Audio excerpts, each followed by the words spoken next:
নারী কেলেঙ্কারি সহ স্কুল ফান্ডের অর্থ আত্মসাৎ এবং চাকরি হতে বরখাস্ত থাকা অবস্থায় স্কুল সভাপতির স্বাক্ষর নকল করে প্রায় 1 কোটি টাকা জালিয়াতি অভিযোগে সকাল 10 ঘটিকায় লক্ষ্মীপুর হাজীপুর মাহমুদ উচ্চ বিদ্যালয় প্রাঙ্গণে উক্ত প্রতিষ্ঠানের সাবেক প্রধান শিক্ষক আলতাফুর রহমানের অপসারণের দাবিতে সাবেক এবং বর্তমান ছাত্র জনতা বিশেষ সমাবেশ করে।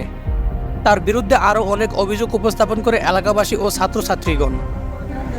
উনি ব্যাংক অ্যাকাউন্ট করেছেন, অবৈধভাবে 2টি ব্যাংক অ্যাকাউন্ট করেছেন, যার মাধ্যমে স্কুলের নামে টাকাগুলি উনি আত্মসাৎ করেছেন। আমরা এই আলতাফুরের পদত্যাগ দাবি চাই কিনা? এই আলতাফুরকে আমরা ছাত্র জনতা লক্ষ্মীপুর স্কুল থেকে অবাঞ্ছিত ঘোষণা করলাম।